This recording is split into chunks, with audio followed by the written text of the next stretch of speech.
Hunters, how's it going? It's CueBall's beating Rambles, episode 27. 27. Fuck yeah.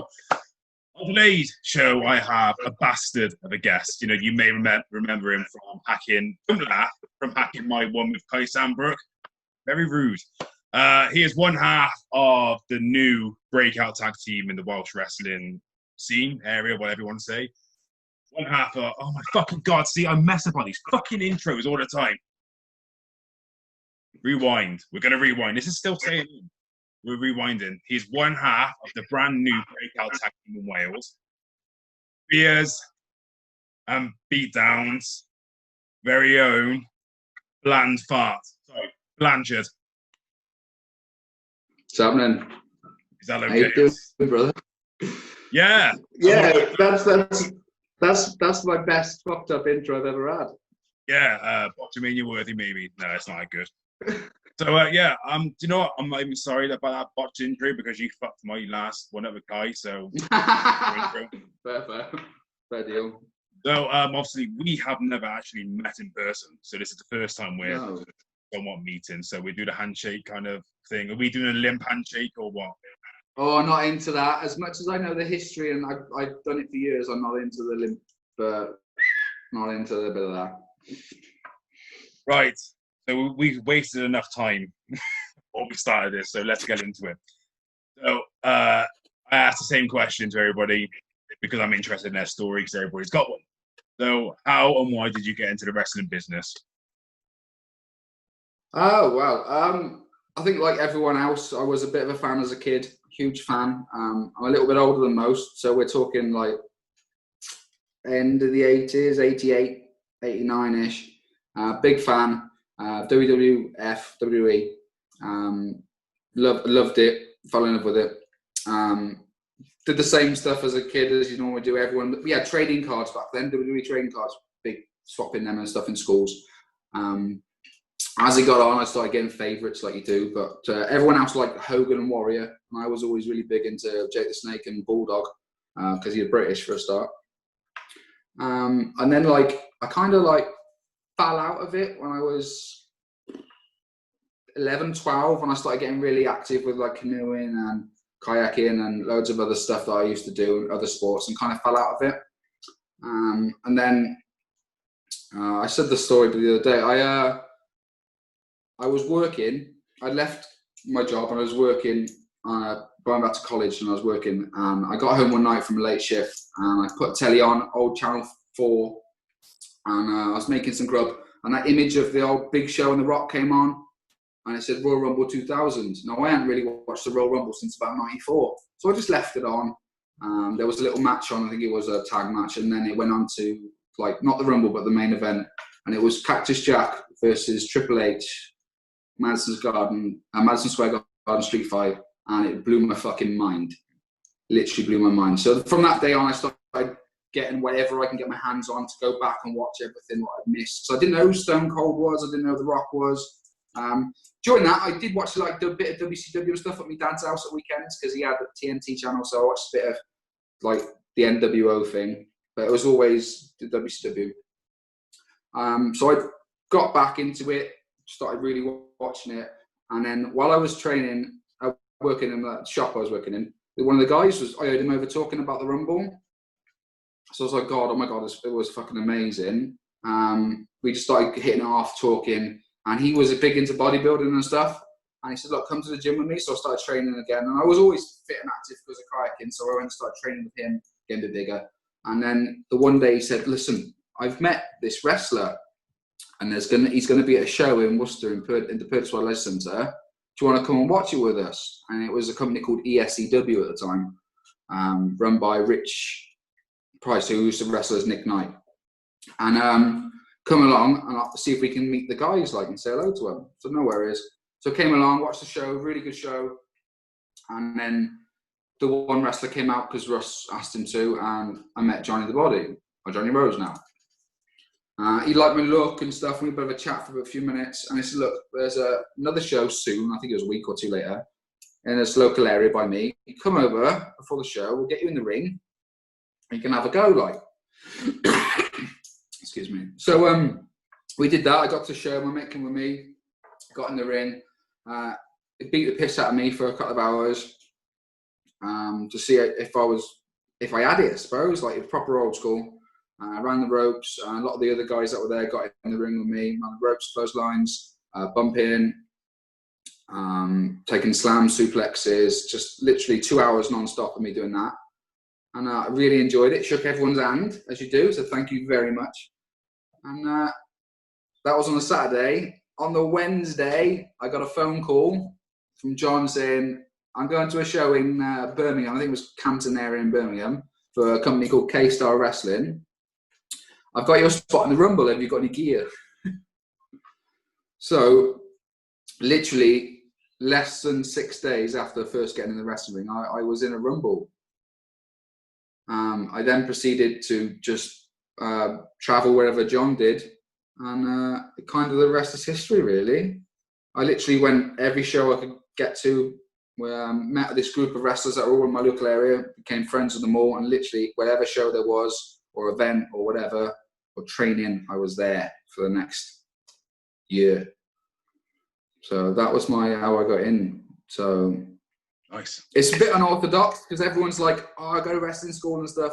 There wasn't really that much back then because this is like, I want to say 2001-ish, 2000, going into 2002. It was a long process. It didn't ever happen overnight. But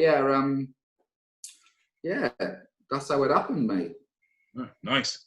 That's cool. So you managed to get your foot in the door pretty much straight away. Straight away, foot in the door.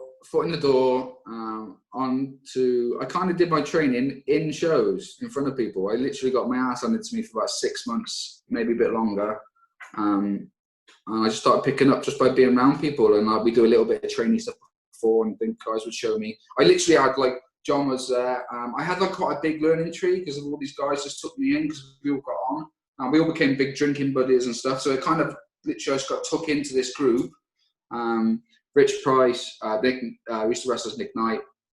The guy who used to wrestle as the Bull, he doesn't wrestle anymore. But he's not the Bull that's going around now. He's like the other one. He became a really good friend and he kind of trained me loads. Sam Daniels is another guy. There was a couple of them. Ashley Steele. There was a couple that were just really, we were all together all the time. And I kind of just picked their brains and stuff. Later on in the mix, T-Bone kind of joined the group. So yeah, it was, that was how I got in, really. It was kind of like, let's have a go. That's cool, man. Really cool. It's completely different. Like everyone goes to wrestling schools and stuff now. There wasn't really that going about much when I was wrestling. Well, it's good to be different. And some people do say the best training you can get is actually on a show. Yeah, it was kind of like back then. You kind of get beaten up until you decide you want to beat somebody up, kind of thing. Yeah. So. Well, it seemed to have worked for you during your first run, kind of thing.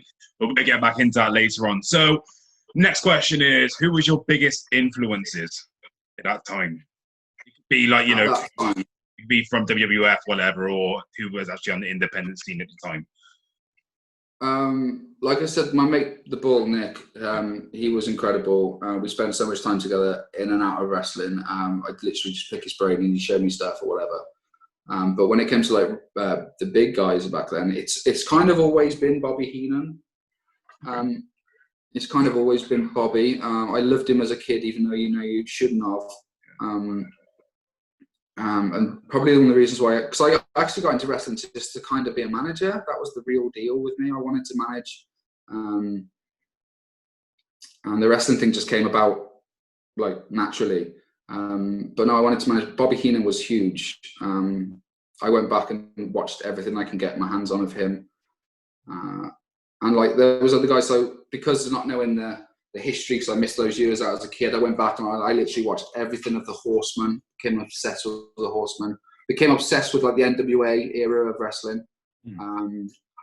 I sometimes think I get a lot of shit for this. I think it's still the best era when it comes to wrestling.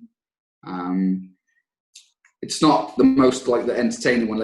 Attitude Era was pretty off the hook, but I prefer to sit down and watch the wrestling and pick apart matches and stuff like that now, and just the working aspect of things. I love that. yeah, pretty obsessed with the NWA. So I kind of became my go-to when I was just starting in the business, was going back and watching everything I could that was old. So influences was definitely like Flair, the Tully, the Horseman, Jim Cornette as a manager, the Rock and Roll Express, Oliver tag team, just the Midnight Express. You know, it was always going back and watching that. Steamboat. So yeah, nice, cool. And yeah, old school is the best. Would you agree? Yeah, I do. I'm a little bit of a mark for the old guy lot.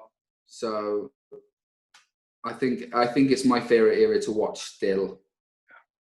And we will also go into that later because I want to know something as well. But we'll go into it later. Oh yeah, of course. Don't worry, guys. Watching. We're going to go into this later on, so make sure you stay tuned. I find myself to say like, I became a proper student of the game, and I wanted to watch everything good, everything bad, and I'm still the same to this day. I watch bad wrestling on purpose to pick up mistakes and stuff. I feel like if you're going to do this, you've really got to put everything into it, into the fact where I understand the production and why things are done, and I ramble so much when I'm with guys about shit, because I feel like some guys don't really get it. All right, just stop, because we're going to go into it later, okay? Just stop. It's gonna happen, okay? These questions are coming out at the end because these are the interesting parts, okay? So, time training. Speak to me about it. I know you said you basically came into the business and boom, you were straight in the ring training. But could you sort of, go into more depth about your training that you had and who with and all that? Yeah, so like I said, John was always about, and we'd always run through stuff, and we talk a lot of stuff. I'll say, like I said, it's best to really watch a lot of stuff and study. So he'd give me stuff to watch, time to watch this, time to watch that, time to watch this. And then like with the guys like the Bull, Sam Daniels, Ashley Steele, then like Mad Dog will be about every now and again, and like Sal Americano, just watch them, pick their brains and stuff. Yeah, so training was always like, for me, it was just before the show, get in the ring and do a little bit. And then literally an hour later, you're doing it in front of a crowd. I was lucky at some point when I came back, so I took a little break and came back. And by this time, Nick Knight, the Rich, and the Bull had kind of opened their own little training school, which was actually in the school that we all went to as kids. So every Thursday we'd be down there, and I kind of got a proper bit of training then. But this was like 18 months to 2 years after me actually being in the business. So that was good because I got to like literally start again, and it was proper like wooden floor, like inch thick mats. There was no ring. That's what we bumped on. That's what we trained on. The ring was like a cheeky bonus back then to get in the ring and take some bumps. It was like a special thing to get in the ring and do it. So you always got in the ring before shows and did whatever you wanted to and whatever you could. So I'd always try and warm up in the ring as well. Yeah, definitely. Is that something you will continue doing now that you've come back? Yeah, the first thing I do when I get to a ring is I slide in and I flip over and do a little bridge. I always do the same. Have a couple of little bumps, run a rope. I always still do it now. It's just one of those things. I like to stretch in there. You gotta become one with the ring, mate. And you've gotta, because you spend most of your time on it. You gotta just get the feel for it. Like after being away for so long and then coming back recently, the first bump was a bit of a bitch, right? But you kind of like it, don't you? It's I've always said it's like an addiction. Yeah. So you go away from it and you think, never going back. I don't need to. I've done what I wanted, But hang on a minute, an opportunity is, yeah. And then you go back because you need to feed the addiction and all that. And it's like, okay, I'm done again. And then you go, just continuously do it, no matter how much you say you're going to retire. You probably ain't going to retire. You never. Flair said it best. I'll never retire. You don't. Yeah. So your first year in wrestling as an active wrestler. So, you know, you've done your training and then you went back to training. Yeah. So my first year was pretty like, it was a show every month or every 2 weeks or stuff. Kind of like HCW had started then, which I believe is AWA now. So HCW started then, and I kind of was part of that when it started. So I was always around a show or on a show and learning from a few people, and I was always like under the learning tree. And it was, I literally just got beat up for like the first year on shows in front of people. Learned how to be around the crowd and stuff. I've always been a bit of a buffoon, to be honest. My mum always said I should be a stand-up comedian because I'm a bit of an idiot. So I've always been kind of like having that like bit of something about performing. But then wrestling was completely different. Wrestling like makes you shy as fuck, doesn't it? You get nervous and stuff because if you fuck up, you've had it, kind of thing. Yeah. Wrestling fans are brutal, yeah. So it took me a while to get into the swing of the performance side of it, but that's kind of the thing I really love now. So the first year was just literally getting beaten up and going about getting my name about and just meeting people and just trying to be at every show I can and refereeing or ring announcing or putting a ring up. It was just literally, that's what I did for the first year or so, just literally. And I also did a bit of spot managing in my first year as well. So it was literally a bit of everything. Whenever there was a show on, I knew somebody going, if I wasn't on the card, I was there, and I had gear always. Yeah, I was always there. That is something that you'll always get told. You know, if you're going to go to a show, even just if you're going to watch, just to support that company, always take your gear because you just never know. There are plenty of opportunities in wrestling, and sometimes they just come out of nowhere. We're all here for the same reason. So to go and support other companies and stuff and just be there and watching and just trying to learn and stuff from just watching them, I think it was the best thing to do. Because let's face it, WWE product and what we do is completely two different things. So being around our product as much as possible, I thought was a big benefit, and that's all I wanted to do. I just wanted to be around it, and to be honest, be around the guys. The guys were really important to me. Like it's a brotherhood. So being around that as much as possible and just having a laugh and just dicking around, I thought that was just as important as the actual wrestling. Yeah, definitely. As I said to a few people who come in here, you know, it's about having the right attitude. You know, you got to have a good attitude. You got to gain respect. You can't gain any respect by being a dick, really. I think respect is the biggest issue in wrestling at the moment, maybe, kind of thing. That's my opinion. Everybody's opinion's different, you know. But that's just my personal opinion. You know, is respect. A lot of stuff has changed, my friend.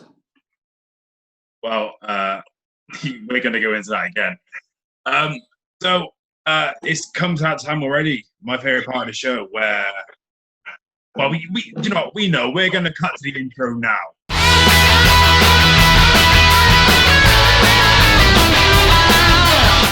CUEBALLS cutouts of the week. But yes, CUEBALLS cutouts of the week. Where love it. On the day of somebody coming on, I've stalked their Facebook. I'd say stalk, but it's not really stalking. It's just I just go on their profile and. I dread to think what you got, mate. Yeah, it's a good one. It's a good one. It's a good one for you to be able to describe. Usually, it's a case of I find a picture of something funny, embarrassing, nostalgic, or something that might mean something to them. And in this case, I think it's going to mean something to you. I couldn't really find an embarrassing one, to be honest. So there we go. Ah, wicked! Yeah. So, wow. What's that? What's the story behind this, then? So, that's me, T-Bone, and Tracy Smothers. A very young-looking T-Bone. I had hair and a little bit of shape about me, and in the middle is the legend that is Tracy Smothers. So Tracy would come over here quite a bit every now and then, do little tours, and he ended up kind of like living with T-Bone for quite a bit of it. Right. And got to spend a shed load of time with this man. And that was after a training session. And it was taken, that picture's a picture of a photo that was on Polaroid, which I don't own anymore. I'm not sure why. But we were always talking about us being the British FBI. Right. Right. So that's what the poses were. It was us giving it some of this. We're like, let's be the British FBI. No one booked it because obviously it was thinking, but just our little thing that when we were together, we were the British FBI. Yeah, it was man, training session was incredible that day. He's an amazing trainer. Dude, my time with him was one of my best moments in wrestling. Just to be around a man with the pedigree that he is. Yeah, he's a party animal and a bit of a wildfire. However, proper genuine bloke, and nothing but helpful and looked after us. I thought he was brilliant. I loved the laugh that we had. We literally had like a laugh for 2 weeks every so often, constantly. It was, yeah, couldn't thank him enough for the time we had together. What dude. And I know T-Bone said the same, but we learned loads from him as well. So yeah, that's right. So this training session then that he took, what kind of stuff did you do? Well, he did a pretty nasty warm-up. We were in the school hall. This is the school hall I actually played basketball for when I was a kid as well, so that was pretty crazy. But the warm-up was pretty brutal. I remember we were doing like shuttle runs and stuff, but we were also doing them on our hands. Like, so you're like crawling up and down the hall and stuff. And then he talked for ages and he was talking. During his warm-up, it was really weird because like, I was standing behind him in the wrestling ring. And as he was warming up, he was getting bigger. Literally, he was like he's like doing this breathing exercise. You feel he was getting bigger, like huge. Yeah, it's just amazing. And we did a little warm up, then we did a little bit of like some spot work, I think. And then he put us together into like pairs, and we did a little I think it was like a 2-minute match and stuff for him. Yeah. Yeah, it was real cool. Like, he said he liked the finish and stuff that we did. Me and the guy, I can't remember his name, Gary, his name was. I did this little thing. Yeah, he loved it, and yeah, we just became really good mates after that. To be honest, I missed the bloke. I miss talking to him. I understand he's really poorly now and got cancer and stuff, which he's fighting, so that's fair dues. Yeah, he's a proper fighter. But no, my time with Tracy was mental, mate. To be honest. That sounds good. Well, hopefully he recovers, and you know. When some people say you don't meet your heroes and stuff, now I'm not saying Tracy was one of my heroes, but he kind of became a little one. And dude, I had like the best time with him. We partied for like a while, mate. Yeah, it was a great time. Because a lot of the former Celtic wrestling guys have always got some good things to say about him and some good, nice memories of him. So, you know, like I said, you know, hopefully Tracy does recover from his illness, and you know, much respect to him and his family. If you watch this, all the best. So that was CUEBALLS Cutouts. Yeah, great picture, mate. That was your story with Tracy Smothers. What a legend. Thank you. So let's fast forward to Celtic wrestling, because you need to speak about it. You have to speak about the legendary Celtic wrestling. Let's speak about the time in Celtic. Okay. Well, Celtic was a big deal when I was wrestling, and I was wrestling and managing at the time, and I was trying to get on everywhere. And John brought a load of the Celtic guys into a show, so I started meeting Bassie and his brother Sugar, Recall, Bolt, I think I met, and Cayman, very important. Then I had a little title run with John, and he wanted me to wrestle Cayman and unify his bouts, which was great. So I worked Cayman, and during all this, we were becoming friends and stuff. And I was like, dude, can I get on your roster? Like, and he said, mate, I'd love to put you on, but my roster's like 80 at the moment. It was legit, and like the people he had on there, I was nowhere near that level, and I pretty much understood, because I'm quite realistic about where I am in the wrestling world. Right? I think a lot of people need to learn that. Right? So it came to a point where I was around at a show. I think it was one of the big bangs, and I said to Bassie asked me to film his match, because I always asked if I can go to show if I wasn't on there or doing the ring job, and I always help out whatever, because I think you should. So I asked and said, can I come? And he said, yeah, no worries, more than welcome, buddy. I ended up filming Bassie's match where he came in for the Celtic heavyweight title, not knowing that the next day Bassie was actually taking over Celtic. Cayman was stepping away, he needed a break, and Bassey was taking over. So after I give him his camera back and talking and just how ace the match was, because it was a really good match. Cayman should have died, the stuff he decided to do. Yeah. It was a proper last bang, like, if you know he's going out, he proper risked it a little bit. Nice. Fair play, it was wicked. And then Bassey's like, do you want to come, I know you're in the area now, do you want to come and manage me? I got this idea of like you managing me. Do you want to come and do it? Because I'd done a lot of work managing and got quite well known as a manager more than a wrestler. I preferred it. And I was doing bigger things and managing. He says, do you want to come and manage me? Because I kind of stepped away at this point from wrestling. Do you want to come back? Do you want to manage me? Very much honoured to, I will be there. So a month later, they had a show and I started managing Bassey. And it was out of a run, to be honest. Probably my favourite run in any one promotion. It was me managing Bassey, and he was feuding with Chris Recall, who is incredible, hell of a worker, hell of a mind. And he decided that as I'm there, let's use me. So we did, and we kind of just ran with it for like 6 to 8 months until they had this amazing idea to turn me on Bassey in the Gurnos, which basically caused a fucking riot. So yeah, I was scared for my life that night, but it was the best run ever. It was like the best. I think we had amazing matches. I don't think we ever did a bad match. I did everything I could to make the match better, as a manager should, and it just worked, mate. It really did just work. Bassey's a bloke who doesn't need a manager. He's the one-man riot, right? He doesn't need a manager. However, it kind of worked because of the chemistry we had, you know. And I was the snobby manager bloke, the weaselly manager bloke, and he was this fucking animal. And it worked. It bounced off Recall, and then when I managed Recall, it worked back the other way as well. So it was just a really good time to be around everybody. And that's when all the young guys that are now WWE, UK, NXT and stuff were all coming through as well. So yeah, it was weird, like thinking back at it, that I was maining with Bass and whatever, and these young guys were knocking about and just on every show and doing what they can. They've gone off, concentrated, worked really fucking hard, fair play to them, and now megastars. But no, it was just, Celtic was a great time. I kind of wish I had been there sooner, but then would have had the time I had then. So yeah. It was. I wish I could have got to Celtic. I really do. I was around when Celtic was probably on fire, and I just wish I could have gone on there, but obviously just circumstances, you know, there was no opportunities for me at the time or anything, which was gutting. But you know, it is what it is. You know, and I think there's a few. Sorry, there's a few things we wanted to do that we never got a chance to do.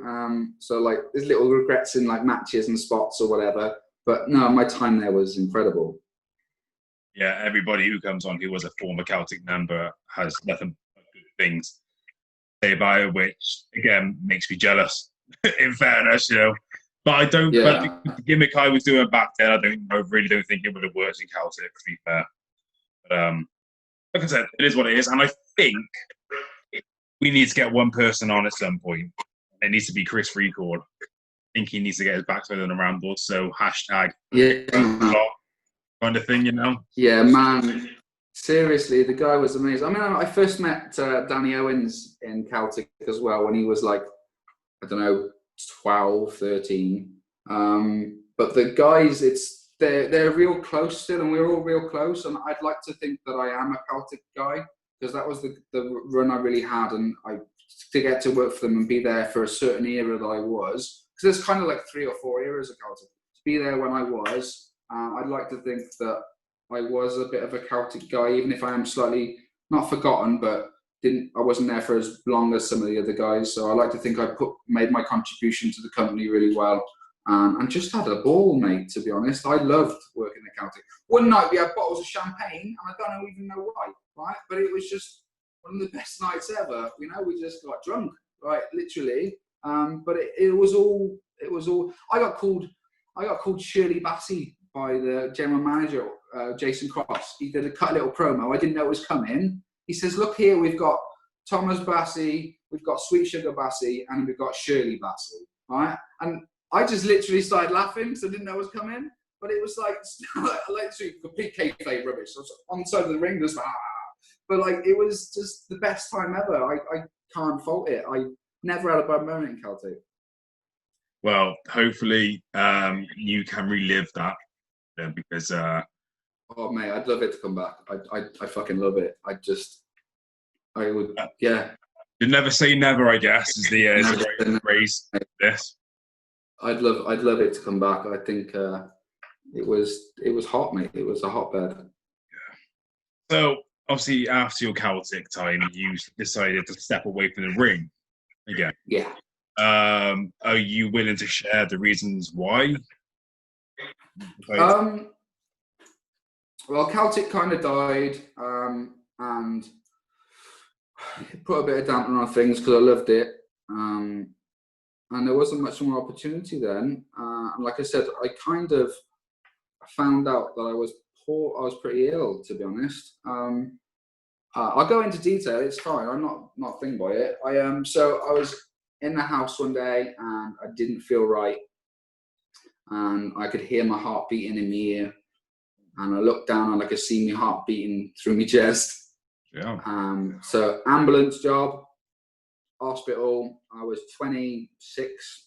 Yeah, 26. I literally been in Wales not long, and I got rushed to hospital, and it wasn't a heart attack, which is what they thought it was.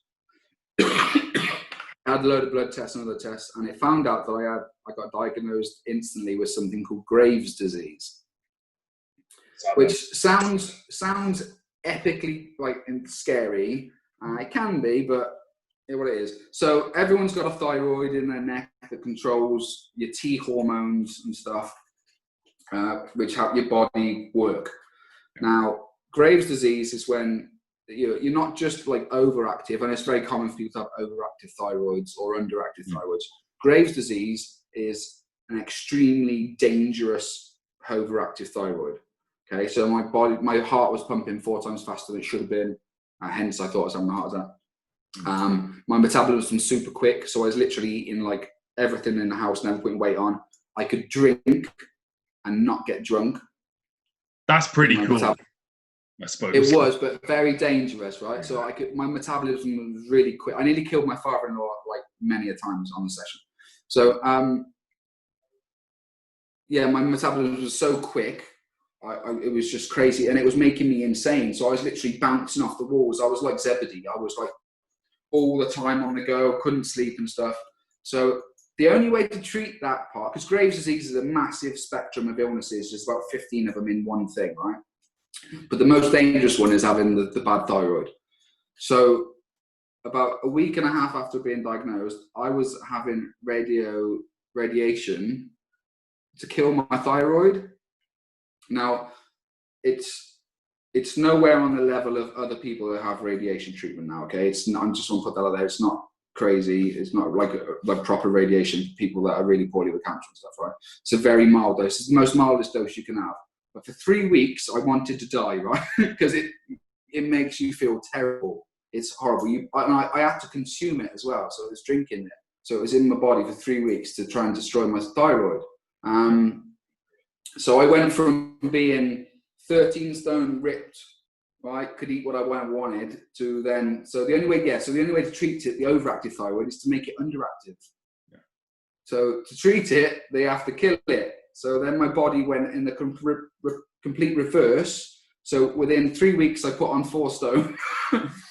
I went to 17 stone within 3 weeks of my treatment. I wanted to not be on the planet anymore. I was megally depressed. And I just had to start medication and to try and raise my levels of my thyroxine levels up, which has been a battle for about 8 years, 9 years now.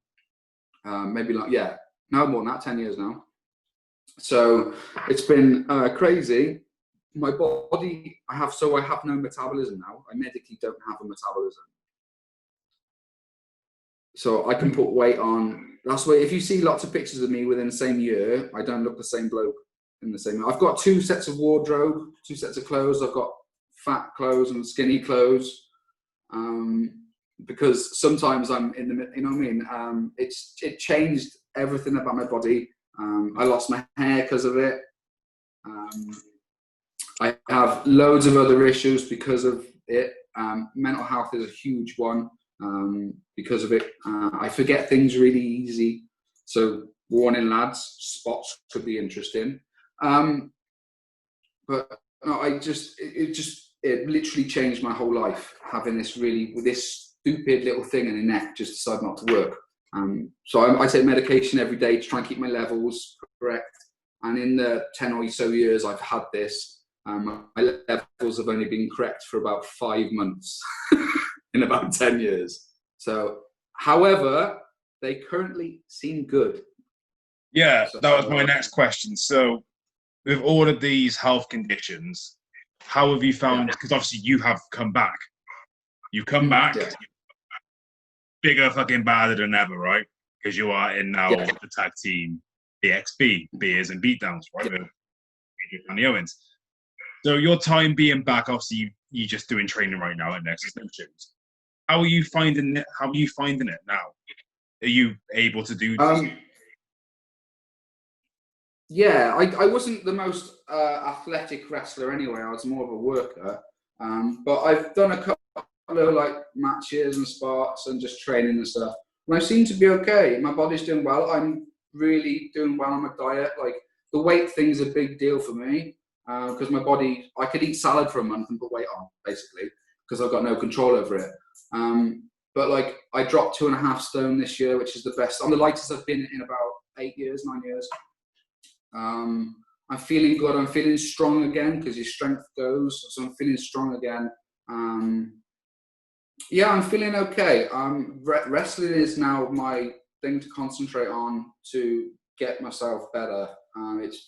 Some people have health issues because of wrestling. I'm using wrestling to get myself into a position where I can do what I really want to do at the moment and just concentrate on myself and being a healthier man for my kids. And it seems to be working. I've got a little bit of purpose, you know? Now, I'm not saying I didn't have purpose because I'm having kids and stuff, but I've got like this personal bit of purpose to get myself ready to pop a crowd. Good. Well, you know, I'm glad you've, you know, that you're able to get back in the ring and do what you love doing. So I'm gonna ask this question now. Okay. So I was gonna wait till after the question, but now I'm doing Basically, I'm doing the mental health question now. Okay. So, you know, obviously, mental health, I like to mention it a lot on here because it should be something that's spoken about. It's not, it shouldn't be just seen as this negative kind of thing. There are some positive outcomes of mental health. So my question to you is, how have you been able to deal with it, especially with dealing with your other health problems? And how has wrestling helped? Right, so my mental health got really, really bad, and I don't think it gets discussed a lot either. The minute I became a father, the minute my mental health took a fucking nosedive. Okay, so it was because of this reason. I never thought, I was told I'd never have children, okay? So when I found out I was having a child, amazing. But then I was like, fuck, I gotta be responsible for somebody else now.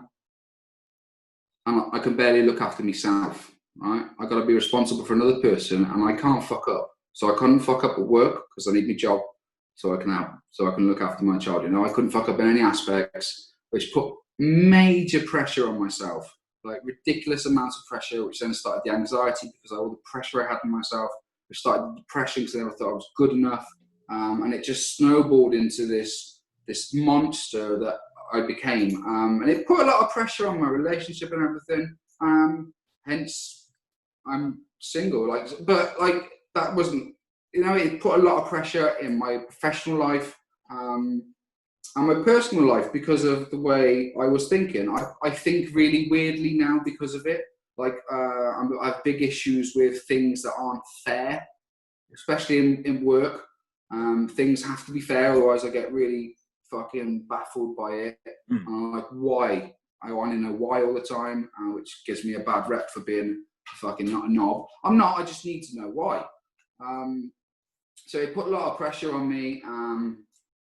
It just had mental health has been my biggest thing out of the Graves' disease has been the most problem I've had in the 10 years. The mental health is a huge deal.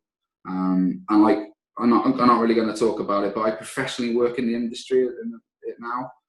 So I've learned over the years big things, and I feel that now I'm at the point where, because of my experience with mental health, I am a great person to talk to and give advice about mental health, and it's kind of like one of the things I do, part of my day job. So I'm always about, if anyone needs me, and I know like a few of the guys know it and stuff. I know we've spoken. So guys, yeah, never be afraid. Never be afraid to reach out. Never be afraid to reach out to me. If you don't know me, never be afraid to reach out to me. More than welcome to talk things through, anyone. It's something that we should all be doing. We should all be there for each other. It's a big fucking deal. We should all be there for each other, all help each other with mental health. I mean, I got to put some of my guys that I know I'm really close with, I can tell when they're having issues and problems just by a text message of how they're texting me. Okay, and so like I'd always ask the question. And I think this is the most important question to ask people at the moment is, are you okay? Yeah. And it doesn't get asked. It doesn't get asked enough. I think I reached out to you a few weeks ago when you were struggling. I think I've done it to many people, and they do it for me. And it is a big deal, and it doesn't get talked about enough. And wrestling has become that outlet for me to concentrate on myself. I didn't realize I needed it. So I stepped away for all those long years, made a family and stuff. Still did a lot of stuff, but didn't know I needed it. I needed it. And I'm ashamed that I stepped away. But I needed to. But now I need it again. It is a drug. Yeah, it is. Yeah, you did. You did reach out to me. You never knew me before doing this. So some random stranger just a message saying, I work in mental health. If you ever need to chat about your depression or your anxiety, then my message is always open to you. To me, that goes far, because there's not a lot of people who, they say that they are there for you, but when you need somebody, they sometimes aren't there. There's only a handful of people that, who are actually there for me. If needs be, I'll see my wife being one, you being another, somebody called Dan Brooks, he's there, Steve O'Jones, Nick Scouse, Scouse, we all know we love Scouse with his controversial ways, bloody hell. But just to mention a few, there are more out there, but it's just too many to even list. But it's nice to know that you are not alone, because no one is ever alone. No, it isn't. And I fucking deadly mean it, boys. Like, we are a brotherhood, okay? And there's a lot of shit that goes on that makes us think we're not sometimes, okay? Fuck that off, right? We're all here for the same fucking reason. If anyone has any issues or needs to talk, my fucking DMs, don't slide into him. A bit pervy, but just drop me a message. I am more than welcome to help anybody that needs it. I feel like I'm able to support in a good way. So please never feel that you can't. Even if you don't know me, drop me a message. I'm more than welcome. Okay, more than welcome. I fucking genuinely mean that. Okay, so yeah, and you can also make a friendship, like without going off like, or like, oh my god and all that crap. Obviously in wrestling, can't fucking stand you. Okay, because you're a twat. Personally though, we do get on.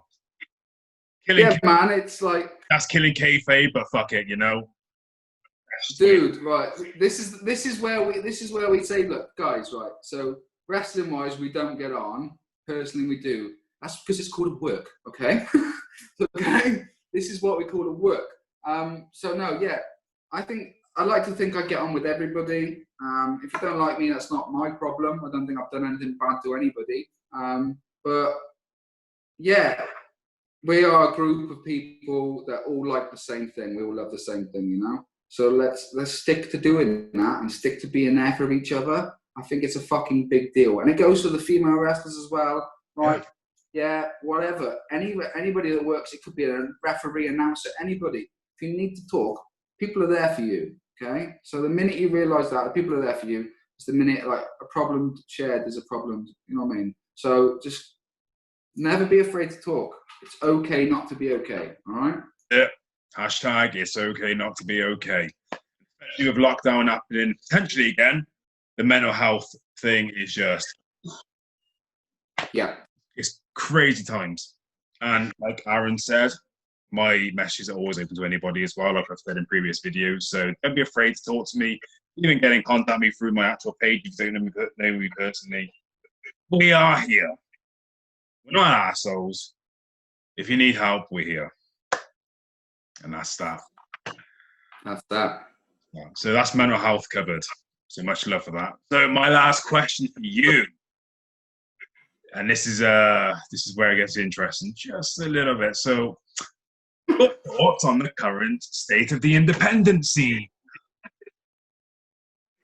This is what I've been waiting for. I'll stick to the Welsh one because I don't know much about the English one at the moment because I'm still getting back in the scene. I'm still getting back in the scene myself. Okay, so there is a shit ton of promotions, yeah. Oh, I didn't know that. Little area.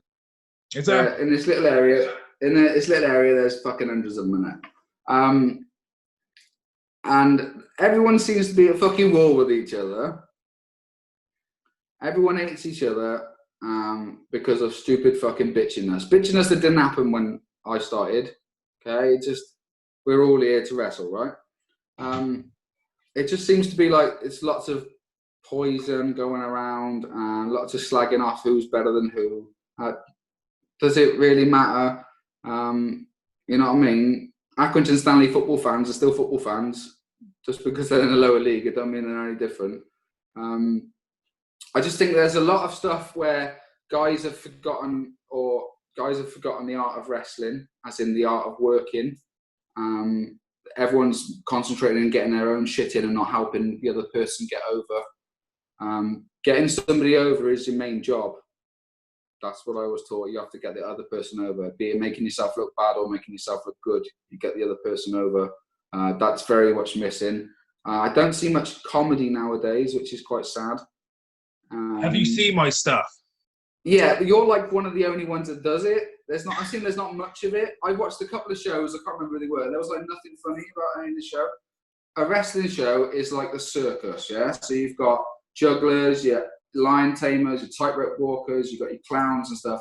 Wrestling show should be kind of the same. I don't want to go to a wrestling show and watch 5 matches all start with fucking Chain and International. Why does it everything have to start with that? Hence why I always start differently in my matches, because there's roughly about 6 matches per show, right? If like you schedule every single match on that card is collar and avatar, wrist lock, headlock, wrist lock, hammer lock, international, fire up, whatever. It's the same shit. It's predictable. So this is why I start differently. Let's make it variety. Like wrestling's meant to be a variety show of entertainers and stuff. I think there's a few things missing. I think there's a lot like this. There's a lot of good stuff. All right, I'm not slagging off the whole thing. There's a lot of very fucking good stuff. There's a lot of very good young workers that are coming through. I see they've got a fuckload of potential. Right. But like, it's weird. I think we spoke about it the other day. Like, guys are concentrating on one promotion. There's a whole load. It's like, I like cakes, right? But I'll buy cakes from all shops, not just the one. Yeah. You know what I mean? Go and train elsewhere. Go and see other shows. Don't just concentrate on the one, because wrestling's a fucking big thing. And also remember that we are a tiny drop in the wrestling ocean where we are. A tiny drop of water in the wrestling ocean, okay? Remember where we are. Be realistic with where we are, okay? We're not fucking making millions of pounds. We're not megastars, but be realistic to where we are. When I mean that as well, be realistic to what you can do. Oh, sorry. He's back. Be realistic. And now he's back. Sorry. Be realistic with what you can do. If you can't do something, don't. If you can't do it, don't. I can't do a fucking leapfrog, so I don't. You know what I mean? Never been able to do it, so I can't, so I don't. It's not needed. Don't. If you can't do it, don't. The other thing is, if you've got something that's fucking incredible, put it in every match. If you do one move that's amazing, get it in every match. Make it your finish if it's that good. Put it in every match. Don't dick around with trying to be something you're not. You know, this is our outlet to be something that we're not meant to be. Okay? You know? You and CueBall are two different people. Yeah. You know? Yeah. Me and Blanche are two different completely people. Okay? It's your outlet to be something you're not. So really be something you're not. Don't just be half-assed about it. Go, yeah, come on. Fucking put more into it. Really give something. Give something. Make that one person that you aim for in the crowd to go, he was fucking amazing. Dude, you should see this wrestling show I saw. Oh my God, you've got to come to the next one. You know, there's so much that I think has been forgotten, and we need to go back to basics and remember what wrestling is. Yes, there are loads of good wrestling schools. Yes, there are some shit ones. You know, yes, there are good trainers. Yes, there are some shit ones. Yes, there's good students. Yes, there are some shit ones. Okay, but then let's still try and do the same thing, no matter what level. Not just fucking slag each other off and bitch about each other. And fucking he said this. Can't do that because I fired him. You know, just shit like it's not needed. Let's all do what we're meant to do and want to do, which is put on a wrestling show and entertain people. There's so much shit. But yeah, there's little bits of little diamonds in that shit as well. So I don't like when people slag off of the promotions, and I don't care if I get shit for it. Welsh wrestling, okay? The fucking best promotion in Wales, one of the best promotions in the UK, okay? Without a doubt, it makes the most money, okay? I have got so much time and respect for Alan Ravenhill, Mr. Ravenhill, because he's a fucking promoter, right?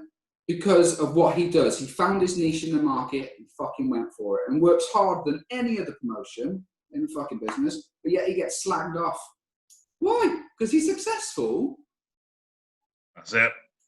Is it because he's successful? Well, then work as hard as him and make yours successful. I remember the start of the year before obviously the whole COVID stuff came out. I got a chance to work, not to wrestle on Welsh wrestling, but to actually work on a show. You know, help set up and just work with Alan a little bit.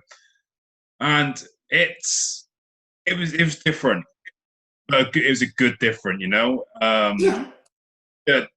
Obviously Stevie Starr was there. Bloody hell, Keith Callis was there.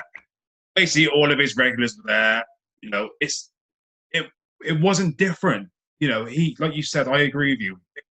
What Mr. Ravenhill does is probably the best in Wales and probably the UK. But there was nothing different. The backstage, the locker room was out of this world. They're all nice guys. Big Dog, amazing guy. There's nothing different. It's just he knows what he's doing. Exactly. And I take my son to the show when he's in the area. Always, I've taken him, and he fucking loved it, right? He loved it. So I took him. He's 7. He loved it. Because I know some of the guys, he got to meet some of the guys and stuff. Amazing. They're all brilliant with him. But more importantly, as a wrestler as well, right? I went and made sure I said hello to Mr. Ravenhill. Hey, Alan, how are you doing? Because it's fucking respect, okay? And it's huge. It's hugely missing. Yeah, and respect is one thing it's missing, and supporting each other as well. Yeah, having each other's backs. I'm more than happy to pay decent money to take my son to see Welsh wrestling. Okay, more than happy. The man puts on a great family show. He's got a great product. And he should be awfully proud of himself. I met Alan years ago, before when he was like PPW and stuff. He was always really nice to me, always. So why would I hate him? Because he's successful. He's putting wrestling over.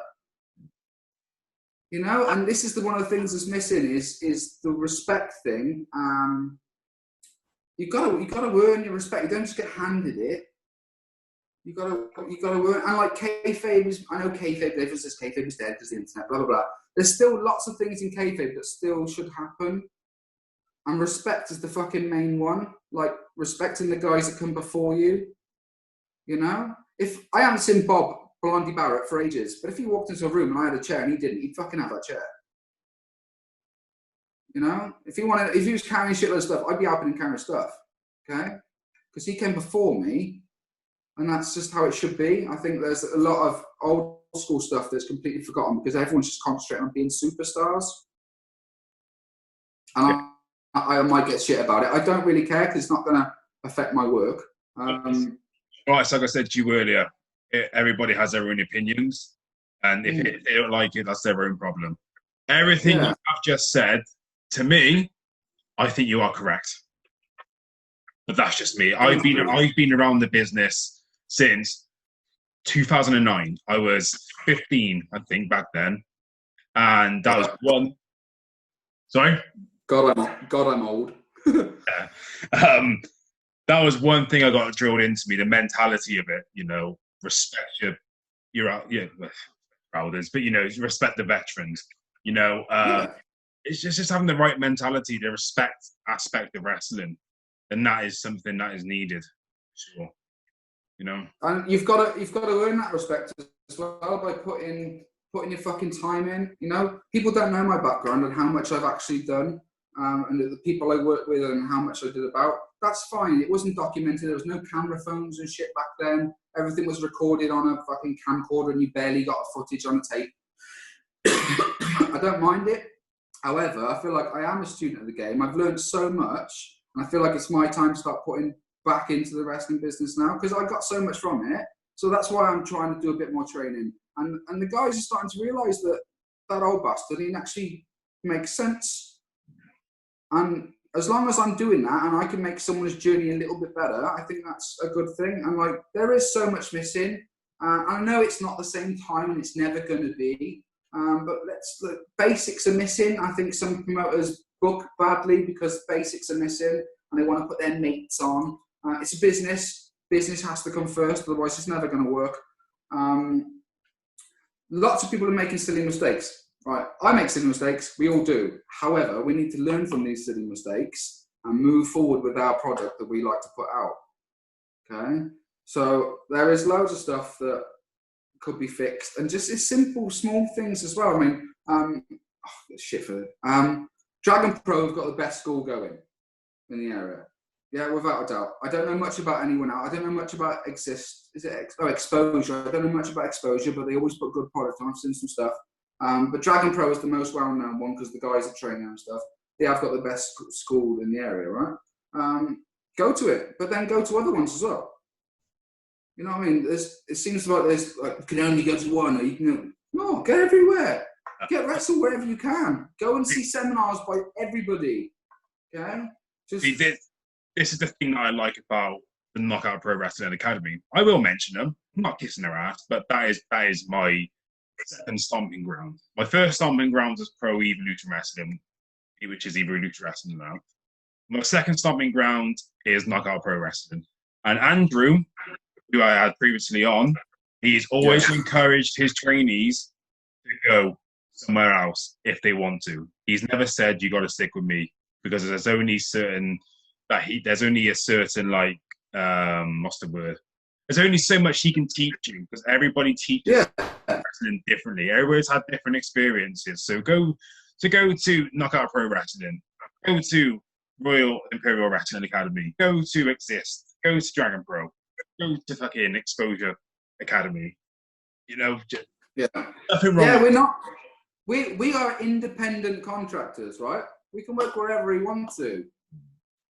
Okay, you can go wherever you want to. Go those places and learn off everyone. I was lucky. I learned from about 10 people maybe, and I still learn now from a couple of guys, and I always will because we can't stop learning. Yes, I've had hundreds of matches and stuff back in the day when I had hair and stuff and whatever, but it's what I've learned that whole time. It's what you learn and what you take in and what how you feel about, well, in this case, wrestling.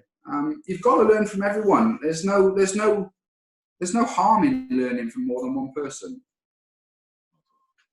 So quickly, how would you like to be remembered? I think you pretty much just stated it, but just for the sake of it. I think now, because the way my life is, and I wanted to come back into wrestling for this, I just want to be remembered for somebody that helped loads of people get their start, and like trainees and stuff. I know a few guys that are incredible. They're coming to me and they're asking, it's stupid advice, which is you can't get from some people, you know, just when to do this and just when to do that. And I'm always willing to help anyone. So if I can just be part of anyone's journey now to making them a wrestler, I think I've done my job.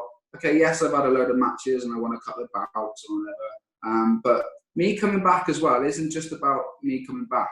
It's about the whole story of me being a trainer. It's about the whole thing of me being putting back into wrestling, something that gave me so much pleasure, something that I didn't know I needed. But it's about the whole package of me giving back. So it's not about me. It's about the people I'm helping go over. It's about their journey now. And I feel that's really important. And I'm willing to help anybody. I don't care who you are. If you want help to do something that I love, then I think you can have help. Nice. So that's all. I just want to be part of someone's journey now. You know, to say, oh, I had some training with our Blanch and stuff, and I learned this from him, and I learned that from him. I think that's great. That's what I'm here for. Yeah, I pretty much feel the same. That's how I'd like to be remembered. The guy who somebody could go to and just be like, oh yeah, he is right. He's on me. Just all round fucking nice guy, to be honest.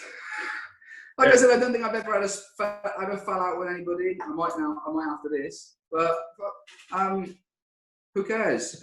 If you've got a problem with me speaking what I think is some facts and faults, then it's not my problem. They're true otherwise. So, yeah, it is what it is, mate. That's how I feel, and that's what I want to be remembered for now. As being somebody that put back into wrestling, as somebody that got so much out of it. Lovely. Almost brought a tear to my eye when you started this. Yeah. No.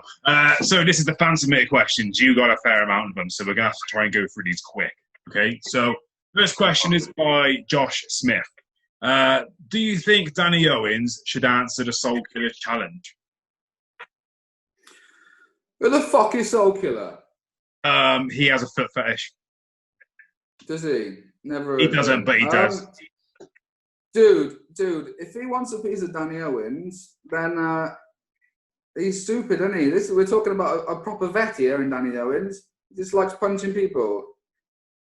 Danny Owens will fight him whenever he wants to fight him. You know? And if I happen to be there in the corner, you know what I mean? I'll fucking be there, mate. Oh, he's got a beer. I'll be there, dude. So if old Blanchard has to put his boots on and give you a little bit of a licking, he fucking will, mate. Give you what? A licking? Yeah, I could fucking lick him with my boot, fucking smash him. I don't care. Where I come from, a bit of a licking is a pasting. Remember pastings and some of you saw them? Oh yeah, all right, fair enough then. I've said if this match goes ahead, I will be the official referee because I would. Yeah, I've done my research. He was moaning about his balls or something. Yeah, so I did my research on that thing. He was when he was going on about his balls. It was a metaphor, my friend, metaphor. Yes, Soul Killer, whatever you. Yeah, Soul Killer. Is that his name? Yeah, Soul Killer. Well, Danny Owens is ready whenever you are, mate. He's Danny Owens. Like I said, I'll be there. As long as there's a couple of cold ones on the go, old Blanch will be there as well. Oh, there you go, Josh. Tell Soul Killer that challenge is accepted. So there we go. So, second question by the best, the legend, the man, the myth, the legend himself, Heyman. What gave you the right to shave off half my beard? Well, his beard, sorry. Right, so I don't know if you guys know, you probably do know that I was part of the legendary hair versus hair match. Back to normal now. Part of a legendary hair versus hair match with T-Bone and stuff. It's quite well documented how important that match is to all of us that are involved. And if anybody's interested, go back onto the Tyson T-Bone episode because he does speak about it on there. So yeah, nice plug. So during the match, I was walking around as T-Bone's manager with a little portable razor, little buzzer. So instead of doing my normal spot where I would pull the guy over the ropes and start levering him, I fucking shaved half his tash off. So he wrestled the rest of the match with just one Hogan handlebar. Nice. So it was hair versus hair. Even though he won and T-Bone got shaved, I think I took the best part of him, to be honest, which was this tash. It was women all round for Blanche. So yeah, that is still, my friend, my most famous match ever. Thank you very much for being part of it. It was brilliant. There you go, Cayman. Oh, and by the way, Cayman is coming on Rambles very soon. That's going to be interesting. Very exciting. What a bloke. Yeah, one of my favourite guys. I'll wait for that. Next question is by David William Evans, the son of the Evans fucking...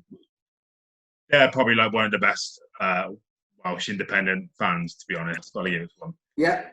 Wicked. What one message would you and Danny Owens have to say to your opponents to let them know that you are the badass team around?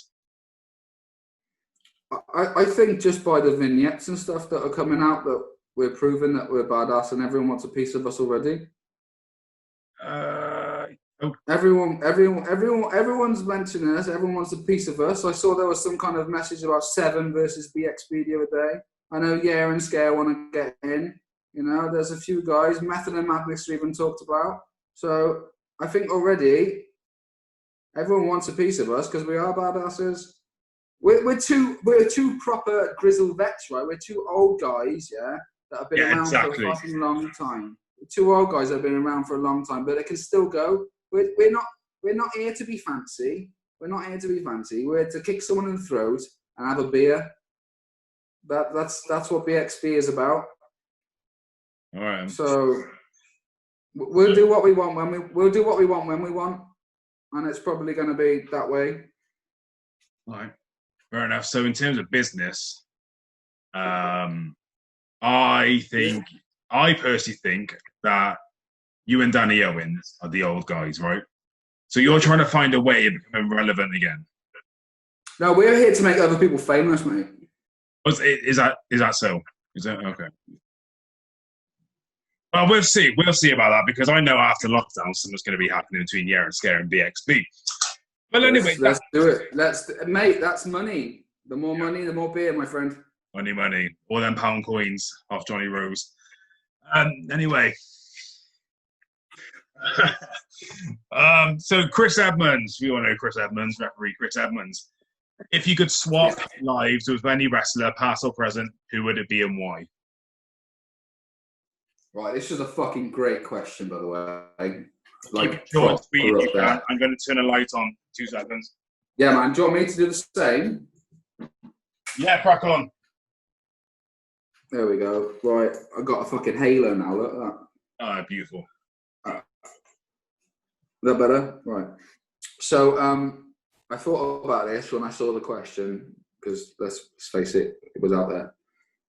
It's got to be one or two. It's got to be 1 or 2 people, but I maybe put a third in there as well. So, because of respect and career, and the fact that I think he's one of the greatest of all time, I'm going to have to say The Undertaker. However, for respect and career and the fact that I think he's one of the greatest of all time, I would have to say Harley Race as well.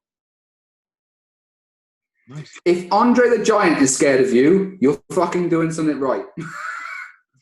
Okay? Yeah. Harley Race demanded respect. He's one of my favourite guys to watch still. I think he was amazing. He doesn't get enough credit from the younger generation of how good he was. But Harley Race is proper up there. For all the other fun stuff, it's got to be Flair, isn't it? But I think being a man's like being a man. I think Harley Race or The Undertaker is a definite one of those 2. So I think they're both up there with being some of the most respected blokes in the business. Love a good Taker myself. Just going to put that out there. Yeah. I fucking love Taker. Just who he is and what he's done for the wrestling business. Phenomenal.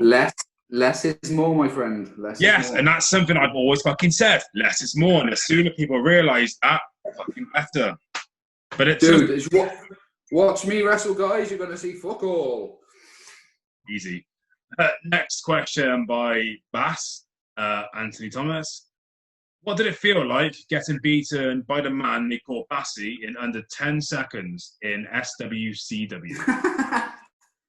Right, so there's a moral to this story as well. Okay, so what did it feel like? It felt like very good, well-earned money because I got paid more in pounds than I did seconds. Okay, okay, so it felt like a very good business. However, the moral of the story is I got booked that day because I look like a wrestler. So I got booked a job because I looked like a wrestler. That's purely the reason. Okay. What Bassy don't know is, right, I asked to have a word, I had a word with Cayman beforehand about when I took a rolling Samoan. I said, what's the fucking trick with the rolling Samoan then? Right. So I spoke to Cayman, he said, take a massive breath when you're on his shoulders. Okay. Just take the biggest breath of your life. But no, Bassy was a gentleman to work, a gentleman to be around, gentleman to manage. But yeah, I lost to Bassy in about 10 seconds, and I'm not ashamed of it because it's the one man riot, Thomas Bassy.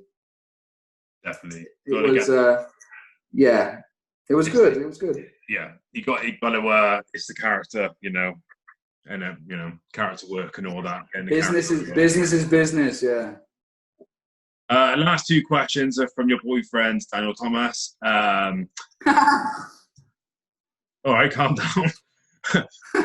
First question from him is, what are you most looking forward to in your wrestling career? Right. Okay. So it's a bit of a personal one, but I am most looking forward to my son seeing me wrestle. And losing. That's that's the reason why I've come back. Really, is to my son. He doesn't believe I used to do it. He's 7-year-old.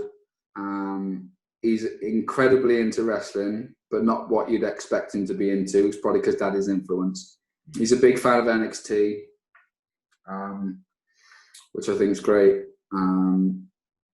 Yeah, I just want him to see me wrestle and just be proud of his old man. So, like a Goldberg story, then, isn't it?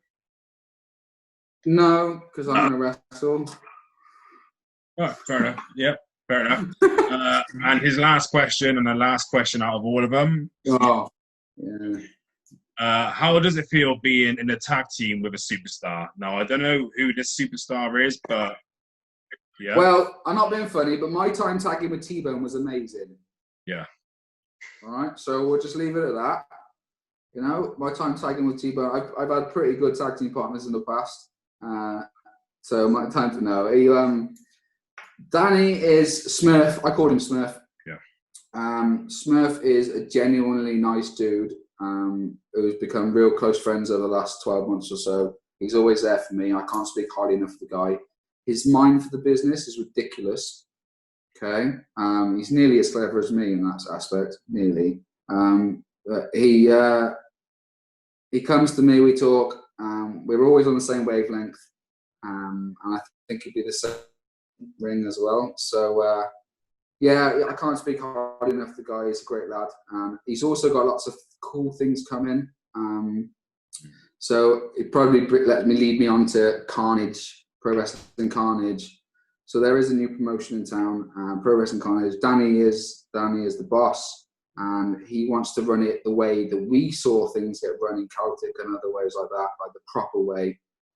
It's going to be a promotion where there's no shit, there's no fucking divas, there's no animosity. We're all there for the same reason, and I think he's the right person to do it. And I'm only tagging with him to make his body last longer because he doesn't know what longevity is. So it was my idea to go, let me save him a little bit because he does fucking stupid stuff. No, seriously, I think Carnage is going to be wicked. It's going to be a great promotion. There's great people involved. And I think it'll be good for everybody, for the business, for someone else. Another opportunity for people to go and work on a show. Going to be very professionally run. I'm very much looking forward to being a part of it, to be fair, and things are looking good. Well, hopefully everything goes well with Carnage. Who knows? The air scare maybe there. Who knows? Anyway, yeah, I wouldn't be surprised if we turn up. Excuse me. What? I wouldn't be surprised if we turn up. Yeah. So that being said, we are done with this interview for CueBall's Beat Rambles episode 27. Thanks for coming on, Blanche. Nice. Especially, no worries, mate. It's especially with them going on. But in real life, we do. So that's the story. And also, I'm going to give a quick shout out to Anthony Thomas's videocast podcast channel on YouTube, which is called The Total Respect Show. You've had an interview on there.